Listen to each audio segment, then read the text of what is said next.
A China continua a consumir a segunda maior quantidade de petróleo do mundo, ficando apenas atrás dos Estados Unidos. No entanto, à medida que o mundo se torna cada vez mais hostil, a China está ficando preocupada com suas importações de petróleo.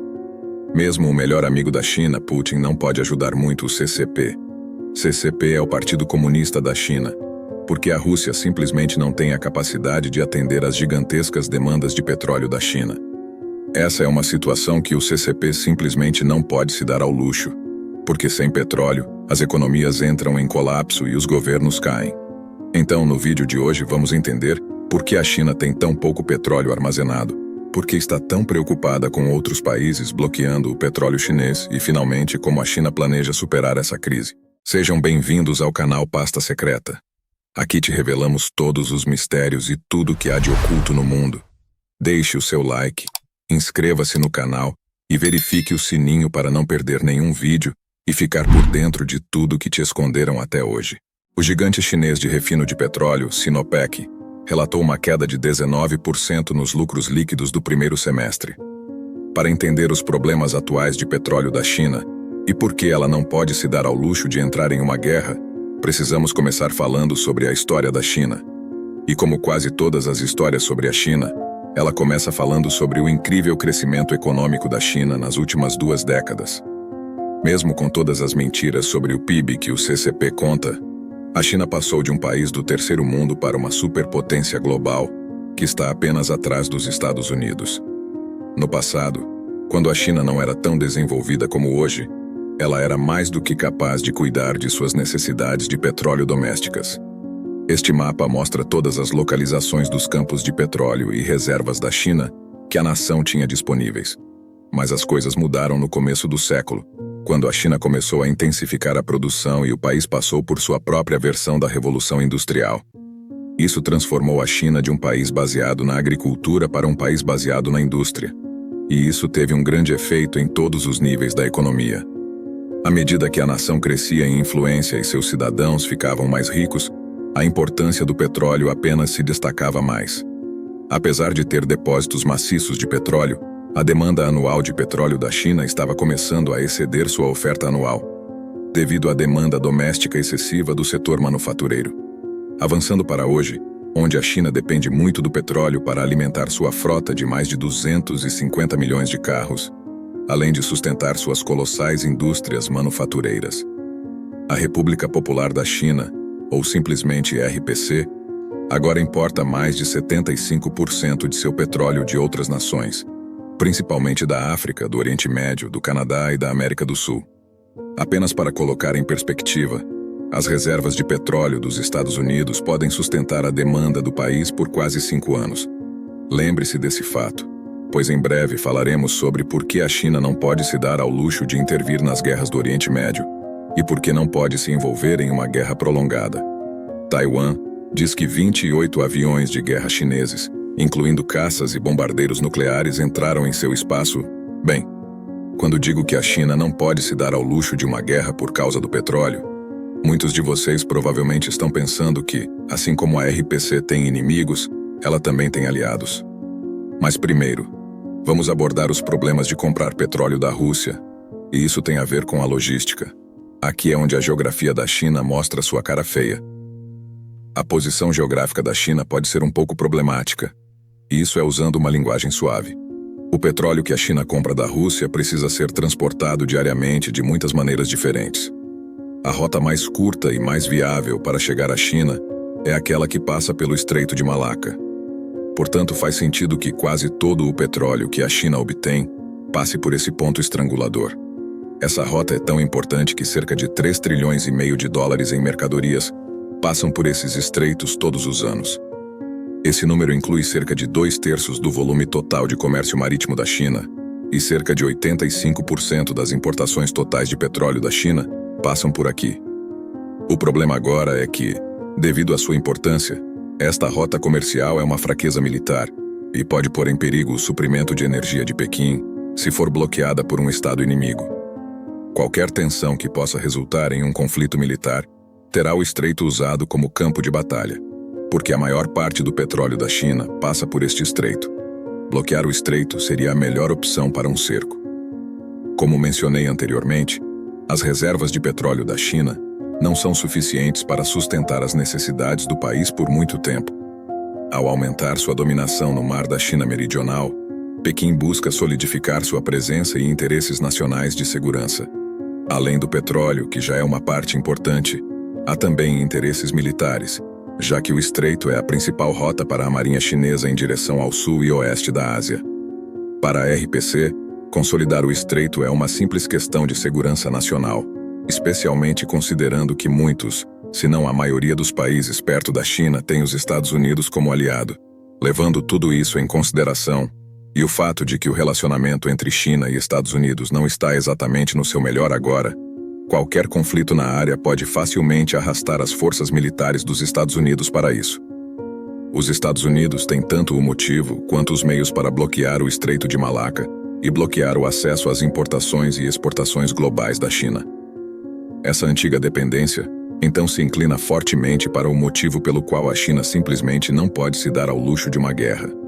Para fazer isso, precisamos dar uma olhada mais de perto na relação entre o Oriente Médio e a China, especialmente quando se trata do ouro negro, petróleo.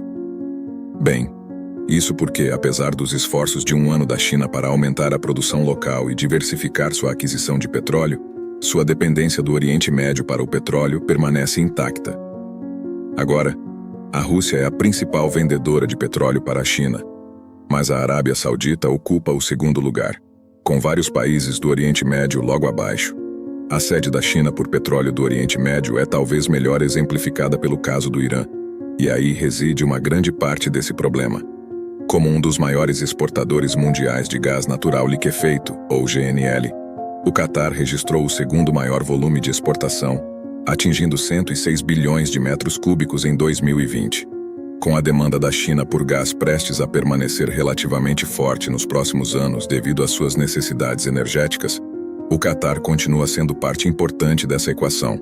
Esse acordo garantirá a exportação de 4 milhões de toneladas de GNL anualmente para a China, e é notável por muitas razões. Além disso, contratos de longo prazo como este mostram que a relevância do Catar no mercado de energia atual é duradoura, apesar das previsões de que o mundo logo adotará fontes de energia mais verdes. Esse número está aumentando rapidamente à medida que essas nações assinam novos acordos o tempo todo. Como já sabemos, o Catar está muito preocupado com a Arábia Saudita, e parcerias como essa proporcionam aos líderes catarianos a tranquilidade de que precisam em termos de segurança. Enquanto as relações Estados Unidos e Arábia Saudita têm sido um pouco instáveis recentemente, devido a violações dos direitos humanos e ao suposto assassinato de Jamal Khashoggi, Pequim tem apoiado e participado de dezenas de projetos com o país do Oriente Médio. Apesar dos problemas recentes entre a Arábia Saudita e os Estados Unidos, Washington continua sendo um parceiro estratégico e fornece armamentos avançados ao seu aliado. A China não reconhece oficialmente a compra de petróleo do Irã, porque, você sabe, o país está sob sanções internacionais por tentar construir armas nucleares. Portanto, o Irã depende do envio de petróleo para navios-tanque que desligam seus transmissores de localização automática, às vezes por semanas, e muitas vezes só os ligam quando chegam a áreas de grande tráfego, como o Estreito de Malaca, perto da Malásia. O petróleo iraniano é vendido com um desconto de cerca de $10 por barril, enquanto o petróleo russo é vendido por cerca de $5 de desconto por barril. Autoridades da Rússia, China e Mongólia realizaram uma longa série de discussões ao longo do último ano sobre como desejam construir um gasoduto de gás natural chamado Power of Siberia, que ligaria campos de gás russos através da Mongólia até a China. A China utilizou desde projetos de infraestrutura marítima e ferroviária até investimentos em tecnologias avançadas, como redes 5G, inteligência artificial e energia nuclear. Basicamente, a China está apostando pesadamente para melhorar suas relações com os países do Oriente Médio, esperando que, à medida que esses países se tornem melhores amigos, o petróleo continue fluindo. Bem, os países do Oriente Médio sempre admiraram o desenvolvimento econômico da China, estudaram a transição bem-sucedida da China de uma economia planejada para uma economia de mercado, aumentando seu PIB várias vezes. Para ficar claro, no mundo multipolar da China, O Partido Comunista Chinês argumenta que a China não imporia seu modo de vida a outros países, como os EUA impuseram democracia e liberdade. Neste mundo multipolar, diferentes regiões e países teriam seus próprios interesses, valores e agendas, e cooperariam ou competiriam entre si em muitas questões. Muitos países da região veem a iniciativa como um projeto que definirá o novo equilíbrio de poder global. Os países do Oriente Médio esperam que a China desempenhe um papel maior nas relações econômicas globais, juntamente com a União Europeia, limitando assim a dominação dos Estados Unidos na economia global. Os países árabes, especialmente os do Golfo, têm consciência de sua importância para a China devido às suas localizações geoestratégicas e ao comércio global. Isso por si só torna esta parceria uma pedra angular importante da segurança energética da China. Talvez mais do que qualquer outra coisa, o volume de comércio entre China e países do Oriente Médio, que atingiu 507 bilhões de dólares em 2022, reflete o interesse da região e a iniciativa da China. Para os países do Oriente Médio, a iniciativa Cinturão e Rota pode ajudá-los a aumentar a cooperação e investimentos em muitos projetos, desenvolver infraestrutura, melhorar serviços de transporte e construir hubs logísticos comerciais. O emaranhado econômico resultante criou uma interdependência que estabeleceu a China como um grande player na região, um papel importante a desempenhar. Pequim tem se esforçado para manter relações amigáveis tanto com o mundo islâmico, mesmo quando a China reprimiu minorias muçulmanas nas regiões extremo-oeste de Xinjiang. A única maneira pela qual a China conseguiu alcançar esse objetivo é evitar se envolver profundamente.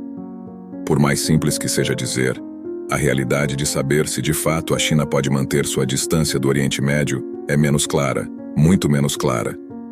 Adicione a esse fato a realidade simples de que o petróleo e o GNL que viajam do Oriente Médio para a China passam por algumas das regiões mais instáveis do mundo, e isso apenas complica o desafio para Pequim. Para garantir essas vias navegáveis e garantir o fluxo constante de energia para o continente, a China implantou seus primeiros navios de guerra modernos e prontos para o combate na região como parte de uma força-tarefa naval em 2008. Naquela época, havia muita pirataria no Golfo de Aden, mas desde então, a atividade pirata migrou principalmente para outras regiões, como o Golfo da Guiné.